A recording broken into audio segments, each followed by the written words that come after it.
Assalamualaikum warahmatullahi wabarakatuh.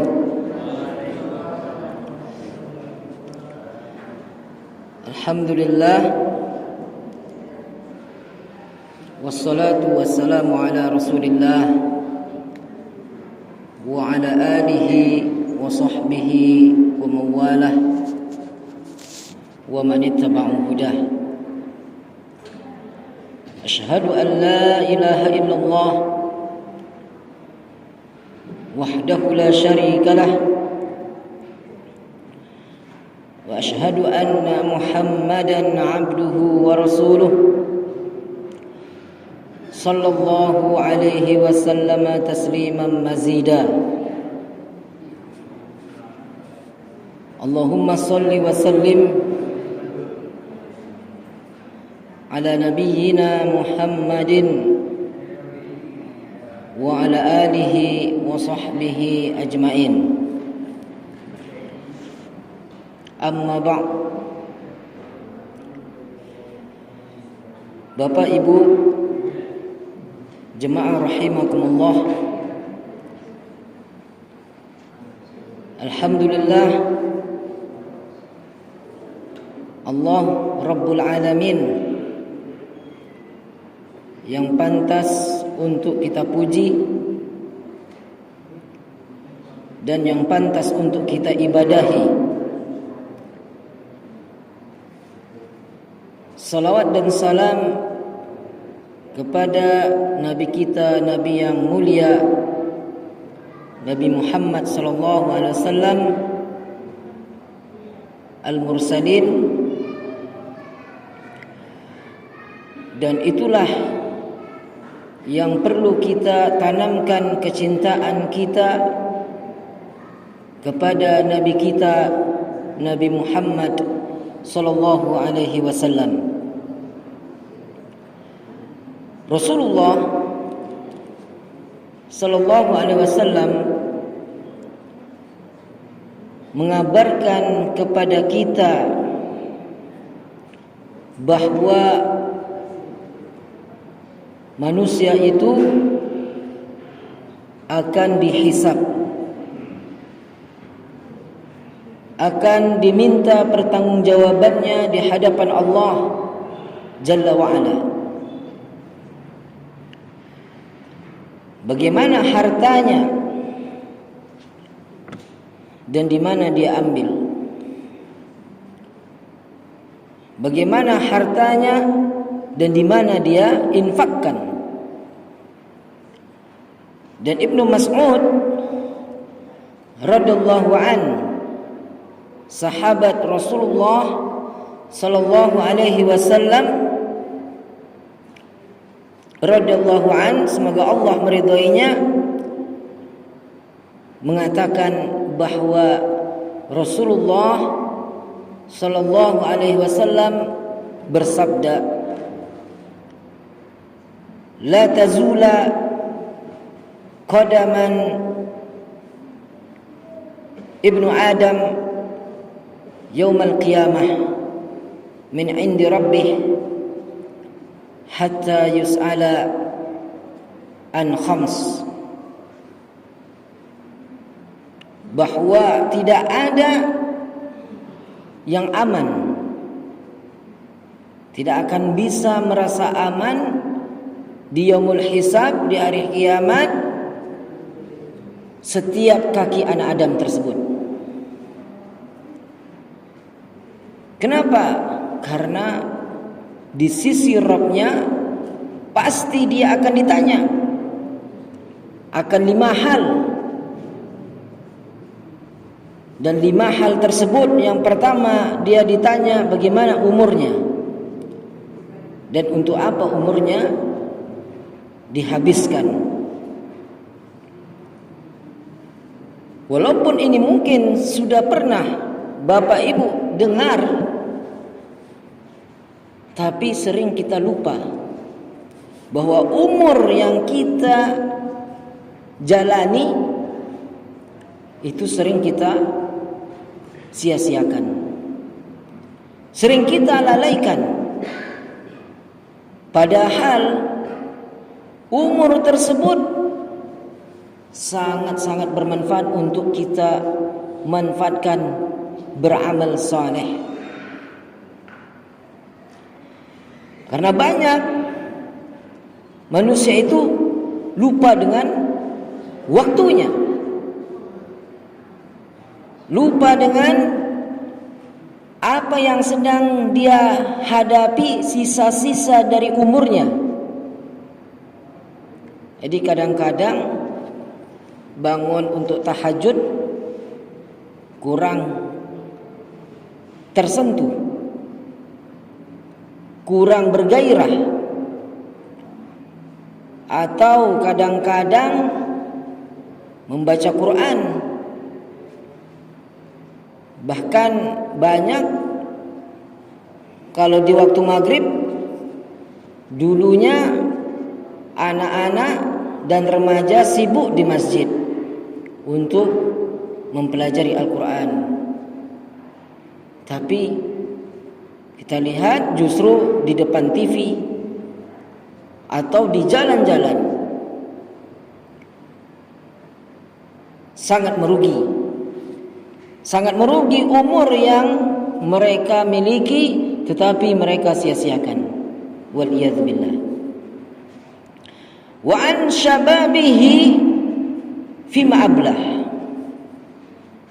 Dan ditanya pula waktu mudanya, untuk apa dia habiskan waktu mudanya? Sebab itu para ulama dalam kitab-kitab mereka selalu mengatakan, istaghilu nafsakum bil ilm. Pergunakanlah waktu kalian fi syababikum, di waktu muda kalian, fil ilm, yaitu untuk menuntut ilmu. Tapi kita lihat bapak-bapak, ibu-ibu yang hadir lebih banyak dibanding anak-anak muda. Padahal ulama menjelaskan pentingnya kita untuk memperdalam ilmu, apalagi di waktu muda. Tidak menyia-nyiakan waktu mudanya menuntut ilmu. Dan ilmu yang dimaksud adalah ilmu yang sekarang kita pelajari, ilmu yang kita tuntut,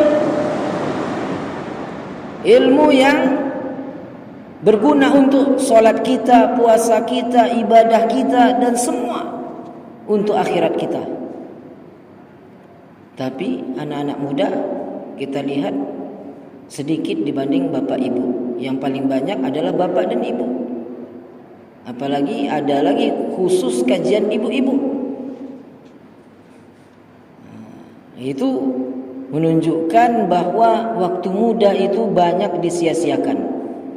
Dan kita sebaiknya sebagai orang tua selalu mengingatkan anak-anak tersebut untuk menuntut ilmu. Bapak Ibu yang saya muliakan, kata Rasulullah, wa an malihi min aina iktasabah wa fima anfaqah. Dan ditanya oleh Allah nanti di yaumul hisab, yaumul qiyamah, akan ditanya harta yang dia dapatkan itu, yang dia peroleh itu dari mana, dan harta tersebut kemana dia infakkan, dia habiskan. Tapi kita lihat sekarang fenomenanya di Jawa, entah itu kalau di Sumatera atau di Pekanbaru ini saya kurang tahu, tapi di Jawa lagi heboh-hebohnya. Apa hebohnya? Untuk bayar uang kuliah harus menggunakan pinjol. Waliyadzubillah. Yang disebut dengan pinjaman online. Dan ini adalah riba terbesar saat ini. Kenapa pinjol ini dikatakan sebagai riba terbesar?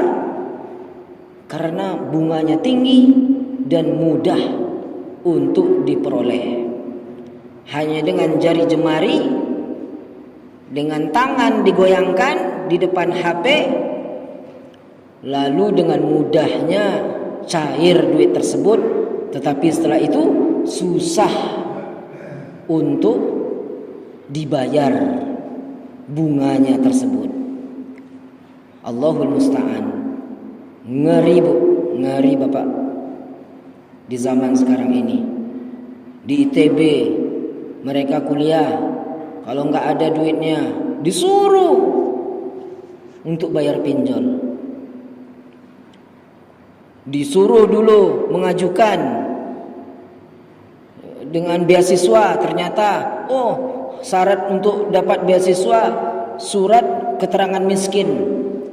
Akhirnya dia urus surat keterangan miskin kepada Pak RW atau Pak Lurah misalnya, atau Pak RT paling rendah. Lalu ketika diminta, dijawab sama Pak RW, Pak RT atau Pak Lurahnya, saya melihat data gaji bapak kamu tidak masuk kategori miskin. Akhirnya nggak bisa minta surat keterangan miskin. Dia temui lagi pihak universitas, saya sudah berusaha untuk mendapatkan surat keterangan miskin. Sampai di universitas malah dijawab, kalau gitu ya nggak bisa, kamu harus pinjam ke bank. Akhirnya orang tuanya dengan dia pergi ke bank. Sampai di bank, dicek oleh CS-nya, oleh marketing peminjaman di bank tersebut.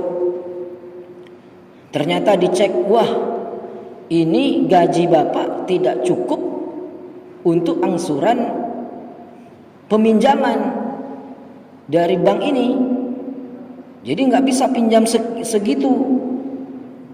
Saya perlunya segitu karena untuk bayar uang kuliah. Ya nggak bisa, karena dari situ kami takut hitung-hitungnya nggak masuk. Kata pihak bank, bolak-balik nggak bisa juga pinjam ke berbagai bank. Akhirnya datang lagi ke universitas. Saya sudah ke bank, orang tua saya gajinya, kata orang bank, nggak bisa masuk hitung-hitungnya. Nanti orang bank takut rugi, gagal bayar. Akhirnya kata orang universitas lagi, jawabannya, ya kalau gitu kami menawarkan ini ada ya semacam platform pinjol. Platform pinjol ini sudah bekerja sama dengan pihak bank, pihak universitas. Jadi dia sudah bekerja sama dengan pihak universitas. Kata pihak universitas, apa namanya platformnya? Ini namanya. Ternyata setelah dia ketemu dengan pihak pinjol yang platformnya tersebut sudah bekerja sama dengan pihak universitas, dihitung bunganya tinggi sekali. Wah kalau gitu saya nggak bisa ini minjam segini karena bunganya sangat tinggi. Ya kalau gitu nggak bisa. Kalau mau kita cairkan ini. Kalau nggak mau ya nggak bisa. Dia harus mesti segini bayarannya. Wah akhirnya dia balik lagi ke universitas. Sampai sama pihak universitas diceritakan, saya sudah konsultasi sama agen platform pinjol itu. Rupanya sampai di universitas malah dijawab, ya kalau begitu, kalau nggak bisa minjam kemana-mana, ya sudah cuti saja. Disuruh cuti Bapak Ibu. Bayangkanlah susahnya orang hidup di Indonesia ini. Disuruh cuti. Tapi yang seharusnya bayar 12 juta, kuliahnya hanya bayar separuh karena cuti. Sekitar 6 juta lebih. Lalu akhirnya mau tidak mau dia pinjam lagi dia datang lagi ke platform pinjol itu tadi. Wah, saya daripada nanti putus kuliah, ya sudahlah, saya tetap mengajukan saja ke pinjol itu daripada nanti saya habis nggak bisa lagi sama sekali kuliah. Inilah yang terjadi Bapak Ibu. Allahul musta'an. Ketika dia sudah pinjam 6 juta lebih dicairkan dan dia cuti, lalu akhirnya bagaimana? Akhirnya setelah berjalan sebulan 2 bulan seterusnya nggak bisa bayar. Dipanggillah orang tuanya sebagai penjamin, nggak bisa bayar, ini sudah telat. Akhirnya di blacklist sebagai nasabah gagal bayar, di blacklist di SLEK OJK, di blacklist di bank-bank yang ada, nggak bisa melakukan peminjaman lagi. Akhirnya pun dia ya ditagih, dikejar kemana-mana, ya tetap nggak bisa bayar. Entah bagaimana, punya cerita, selesai juga kuliahnya, tapi dalam keadaan di blacklist, ya, gagal bayar, kena denda, hutang tidak terbayarkan, lalu kenalah SLEK OJK. Setelah itu tamat kuliah, dia mau melamar. Setelah tamat kuliah dia mau melamar, dicek oleh perusahaan di mana dia melamar, lalu dicek gitu satu persatu berkasnya, ijazahnya, semuanya, sertifikatnya, sama orang perusahaan. Wah, kamu bagus, nilai kamu bagus, kamu aktif di perkuliahan, banyak pengalaman, ini itu. Tapi ada satu hal kami cek dulu sebelum kami putuskan. Kami perlu waktu. Ternyata Bapak Ibu, setelah dicek sama perusahaan, dia terdeteksi sebagai nasabah gagal bayar. Nah, karena dia dicek sebagai nasabah gagal bayar, akhirnya dia pun tidak diluluskan oleh perusahaan. Karena di perusahaan sekarang harus ya BI checking. Nah, kalau BI checkingnya bersih, dia bisa diterima bekerja. Padahal dia waktu itu sudah mengatakan, justru kalau saya diterima, saya mau bayar utang. Tapi gara-gara BI checkingnya bermasalah, dia nggak diterima di perusahaan tersebut dan dia nggak bisa bayar hutangnya. Inilah kondisi negeri kita. Ini fakta di mana-mana, bahkan di Jawa sudah banyak. Bahkan diberitakan, ya Bapak Ibu, diberitakan pinjol untuk bayar kuliah itu sampai 450 miliar. Bayangkan sama Bapak Ibu itu, 450 miliar. 100 juta atau jangankan 100 juta, 10 juta di bawah 20 juta atau 10 juta, 5 juta aja agak susah kita. Ya. Kebanyakan kita susah karena kita banyak menengah ke bawah. Kecuali 1-2 orang yang banyak duitnya. Tapi kebanyakan kita menengah ke bawah. 5 juta atau 1 juta, 2 juta aja agak susah. Apalagi 5 juta, apalagi ini 450 miliar. Mengerikan. Hanya untuk pinjol bayar kuliah. Allahul musta'an. Kita mohon pertolongan kepada Allah Subhanahu wa taala terhadap apa yang terjadi di negeri kita ini, Bapak Ibu. Nah, alangkah indahnya atau alangkah barokahnya apabila pemimpin negeri ini menutup pintu-pintu riba itu. Kemudian uang-uang negara yang triliunan itu dihibahkan kepada menengah ke bawah untuk bayar pinjol, sehingga pinjol ditutup, hutang pinjolnya dibayarkan lunas untuk seluruh rakyat Indonesia. Itu kalau seperti itu, ada penguasa negeri seperti itu Bapak Ibu, itu Masya Allah, dahsyat itu, barokah Indonesia. Tetapi kondisi yang ada sekarang ini adalah dibuka semua pintu-pintu riba itu. Pintu-pintu riba itu dibuka.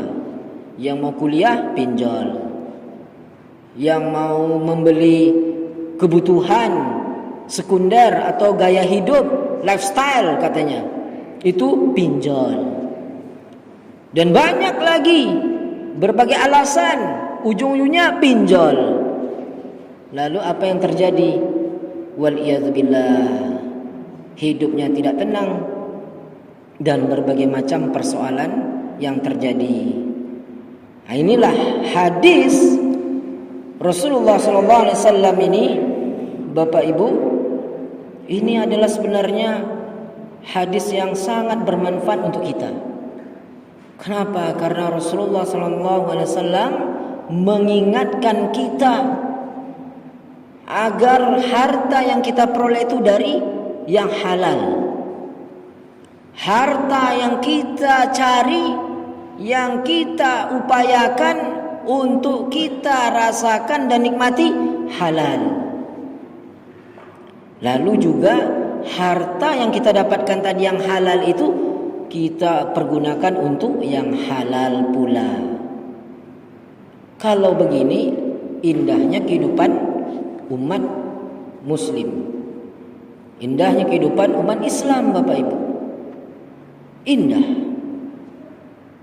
Karena keindahan itu semua adalah diantaranya meninggalkan dosa besar. Dan diantara dosa besar tersebut adalah riba. Dan apabila kita tinggalkan segala riba itu insya Allah bahagia hidupnya. Bahkan Abu Hurairah radhiyallahu an, Bapak Ibu, Abu Hurairah itu adalah orang yang 3 hari 3 malam gak makan-makan sampai ketemu Rasulullah. Baru dia minum susu. Itu pun minum susu 70 orang. Selesai baru dia yang ke-70. Tapi barokahnya setelah minum susu itu sudah kenyang. Lalu Rasulullah suruh lagi Abu Hurairah, ya Abu Hurairah, kul hadza tamar. Makanlah tamar ini, kurma ini. Qalil ya Rasulullah. La ana syab'an. Syabi'tu. Sedikit saja mungkin ya Rasulullah, karena saya sudah kenyang, merasa sudah kenyang walaupun dengan seteguk susu. Begitu dahsyatnya zaman dulu, di zaman para sahabat. Hidupnya enggak punya dinar, enggak punya dirham, menunggu Rasulullah datang ketemu. Tapi setelah 70 yang ke-70 beliau Abu Hurairah, lalu setelah itu terasa kenyang sampai mau kurma dimakan gak sanggup banyak, sedikit saja. Itu pun dari kurma yang Rasulullah ambil sedikit lalu dikasih. Dari 1 biji kurma itu diambil oleh Abu Hurairah karena sudah kenyang minum susu. Tapi alhamdulillah Abu Hurairah orang yang paling bahagia. Dahsyat zamannya Rasulullah dan sahabat Bapak Ibu. Tapi kalau kita lihat di zaman sekarang ini, semuanya riba. Bahkan tadi di kantor saya itu sudah ada penawaran dari jam sostek. Di mana jam sostek ini tentu bukan secara syar'i kan, konvensional. Tapi jika kita per bulan bayar preminya, ya sebulan misalnya ada yang 16.000, ada yang 10.000 atau 12.000, ada yang 20.000 atau lebih dari itu, maka akan mendapatkan fasilitas ini, fasilitas ini. Yang justru yang lucunya lagi dijelaskan, mana tahu nanti mati, kecelakaan dan sebagainya katanya gitu. Kecelakaan. Jadi ikut asuransi ini untuk kecelakaan, untuk musibah. Allahul musta'an. Kita mau selamat. Tapi dia iming-imingi dengan ikut asuransi, nanti mana tahu kecelakaan ada apa-apa, berarti kan didoakan supaya dapat itu. Dan sebagainya. Padahal orang dulu nggak pernah itu asuransi diri, asuransi kaki, tangan, kepala, badan apa semua, wajah dan sebagainya. Nggak ada orang dulu. Tapi alhamdulillah orang dulu bahagia hidupnya. Seperti Rasulullah dan sahabat itu, ulama-ulama yang berpegang teguh kepada Al-Quran dan Sunnah itu, yang mereka menjalankan Islam ini secara keseluruhan, mereka tidak ada susah hidupnya. Berbagai macam rintangan hidup mereka tetap bahagia. Sebagaimana Rasulullah berperang sampai giginya patah, keluar darah, nggak ada asuransi. Alhamdulillah matinya di tempat tidur. Walaupun perangnya sudah berkali-kali, itu Rasulullah nggak pakai asuransi. Jadi saya ketawa aja sama kawan saya. Lah Ustadz ikut Ustadz? Enggak. Itu ngapa Ustadz ngajak-ngajak? Ya kan ini program katanya. Ini program yang ditawarkan oleh Jam Sostek katanya. Aduh, geleng-geleng kepala lah. Nah, itu baru Jam Sostek, belum lagi asuransi-asuransi yang lain, yang itu konvensional. Sedangkan yang syariah kita belum tentu itu betul-betul syariah. Dia sudah mengaku syariah, belum tentu betul-betul syariah. Sebagaimana pula bank-bank yang sekarang ini yang sudah mengaku syariah, belum tentu juga akadnya 100% syariah. Walaupun dia sudah berupaya menuju syariah, tapi belum tentu 100% syariah. Yang betul-betul syariah itu ya tentu harus ada dicek akadnya itu sesuai dengan akad yang memenuhi syarat-syarat bahwa itu termasuk akad yang diperbolehkan di dalam Islam, yang tidak mengandung unsur riba, dan betul-betul tidak ada riba di situ. Misalnya tidak ada denda keterlambatan. Nah kalau sudah ada denda keterlambatan, itu akadnya nggak beres. Padahal dia udah ngaku ini syariah. Lah terus kalau ini syariah, lalu kalau terlambat pembayarannya 1 bulan dikenakan rate yang sama setiap bulan. Jadi 1 bulan nih terlambat, ya kena dendanya 150.000. Misalnya 3 juta per bulannya. Tapi karena 1 bulannya itu terlambat, menjadi 3.150.000. Dan ini kata dia 150.000 ini diinfakkan ke anak yatim kata dia, bukan ke perusahaan kata dia. Tetap aja walaupun dia mengatakan seperti itu adalah riba. Mengerikan Bapak Ibu di zaman sekarang ini. Dari berbagai arah dan pintu kita dijerat, ya, dihadapkan dengan berbagai macam godaan, yaitu godaan riba. Mengerikan. Padahal itulah yang akan ditanya oleh Allah, yang kita akan dimintai pertanggungjawaban di hadapan Allah. Kita dapat uang tersebut, harta tersebut dari mana? Ditanya oleh Allah.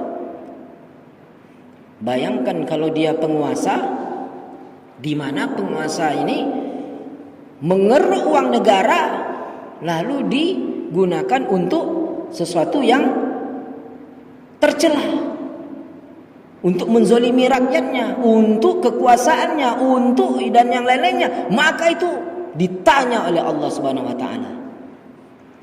Kalau dia kafir ya langsung masuk neraka. Tapi kalau dia muslim, dia ditanya oleh Allah Subhanahu wa ta'ala.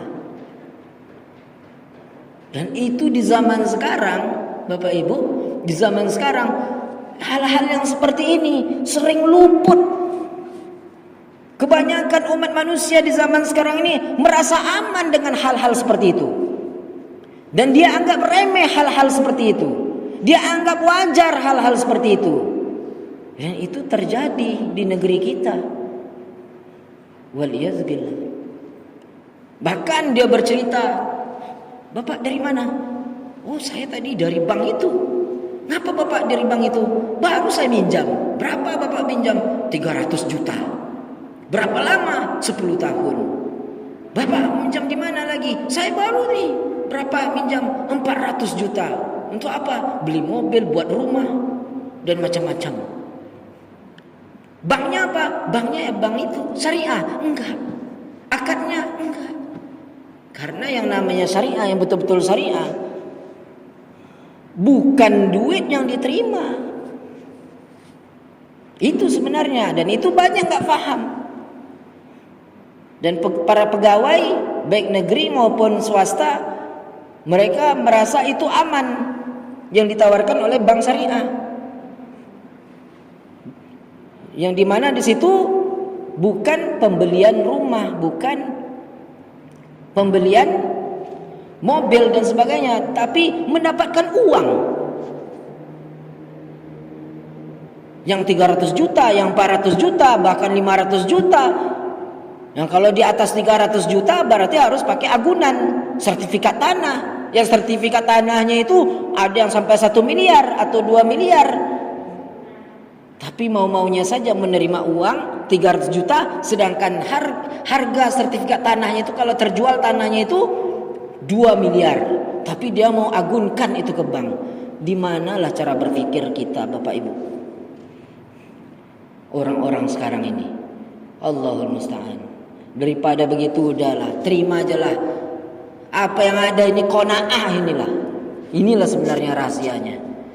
Gak bisa seperti mereka yang rumah mewah, mobil 10-20 unit, rumah begitu seperti istana, dihiasi oleh emas. Udahlah, itu gak akan dinikmati terus. Kenapa? Karena kita akan mati masuk ke dalam tanah. Ya kalau mampu ya silakan, kalau kita mampu. Tapi yang jadi masalah, kita nggak mampu. Nah, ketika nggak mampu ini, sebenarnya jalan satu-satunya adalah qanaah. Kita mempertinggi, mempertingkatkan, dan memperkuat qanaah kita. Kalau hidup qanaah itu seperti orang-orang dulu, seperti ya Rasulullah dan sahabat itu, di mana mereka ya sampai diganjal perutnya, ya perutnya sampai diganjal. Nah, ketika diganjal itu setelah 3 hari, 2 hari atau 3 hari diganjal lah perutnya. Kalau 1 hari belum diganjal, tapi kalau udah 2-3 hari diganjal supaya untuk menahan perut yang lapar ini dengan batu diikatkan di perut. Itu yang dilakukan oleh Rasulullah dan sahabat. Nah, kita makan dah 3 kali nggak juga bersyukur. Ya, makan kita dah 3 kali. Kita lihatlah orang-orang sekarang nih, rata-rata makan 3 kali. Ya. Ini Rasulullah nggak makan 3 hari. Dia makan sehari itu minimal sekali. Habis itu ngemil-ngemil lah misalnya. Atau ada yang makan 2 kali, ada yang makan 3 kali. Masih juga dia ingin itu dan ingin ini. Padahal itu semua adalah jeratan syaitan, membuat kita jatuh ke dalam riba. Allahul musta'an. Nanti bunyi ya kalau habis waktu. Oh ya. Jadi inilah yang kita harus hati-hati, Bapak Ibu. Saya maupun siapapun, semua kita ini, kita harus hati-hati. Kenapa? Karena kehidupan kita di negeri kita, terutama di Indonesia ini, dari berbagai arah riba. Lewat jalan tol dibangun oleh riba. Jalan tol itu riba, ya. Kenapa saya bilang riba? Ya karena ada bunganya dari pinjaman ke Cina atau pinjaman ke yang lain, atau dari bisnis bank antar bank. Itu bisnis bank antar bank ada riba juga. Semuanya sistem itu udah riba, dari atas sampai ke bawah dicekoki oleh riba. Nah, padahal kita akan ditanya ini, harta yang didapatkan dari mana? Dan harta yang sudah didapatkan itu untuk apa dihabiskan dan kemana dihabiskan? Dan sering kita lupa, Bapak Ibu. Sering kita lupa. Jadi kalau kita sudah paham kaedah-kaedah tentang harta halal dan harta haram itu, kita melihat di sekitar kita itu geleng-geleng kepala, Bapak Ibu. Geleng-geleng kepala. Ada orang punya mobil tapi riba. Ada orang punya rumah tapi riba. Mau dia beli rumah dengan riba. Dan berbagai macam. Bahkan ada yang makan masuk ke perut riba. Mengerikan. Waliyadzubillah. Kita berlindung kepada Allah Subhanahu wa ta'ala dari hal-hal tersebut.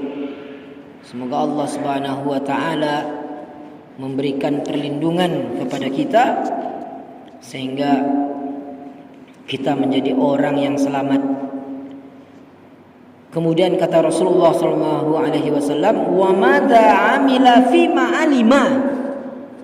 Wa madza amila fima alima. Yaitu apa yang dia amalkan terhadap apa yang dia ilmui. Nah, kalau orang sekarang pada umumnya kalau kita ketemu dengan fulan, alan, semuanya sudah pandai bicara. Semuanya sudah pandai bicara. Apalagi yang paling pandai itu orang Yahudi, Bapak Ibu. Itu paling pandai bicara itu. Allah saja dibantahnya. Allah dibantah. Itu orang Yahudi. Apalagi kita yang bukan Allah, adalah makhluk Allah. Ya wajar orang Yahudi meremehkan bangsa-bangsa yang ada di dunia ini. Wajar dia meremehkan. Kenapa? Allah saja ditantang, Allah saja dilawan. Dia adalah orang yang paling berilmu, orang Yahudi itu. Tapi dia tidak mengamalkan ilmunya.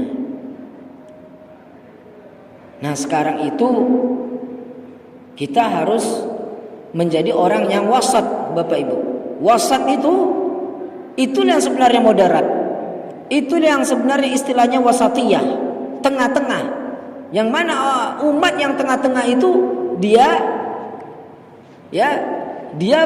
mengamalkan berdasarkan ilmunya.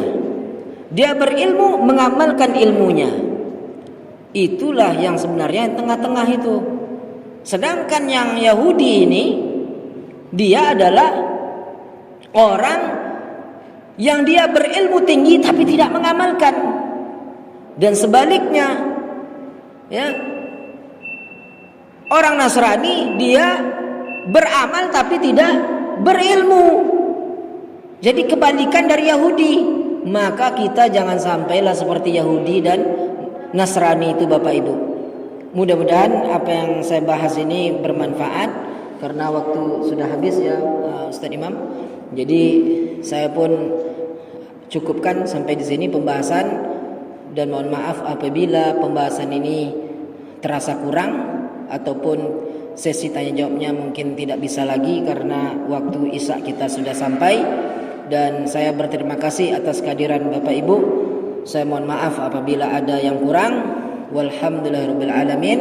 Subhanakallahumma bihamdika asyhadu an la ilaha illa anta astaghfiruka wa atubu ilaik. Wassalamualaikum warahmatullahi wabarakatuh.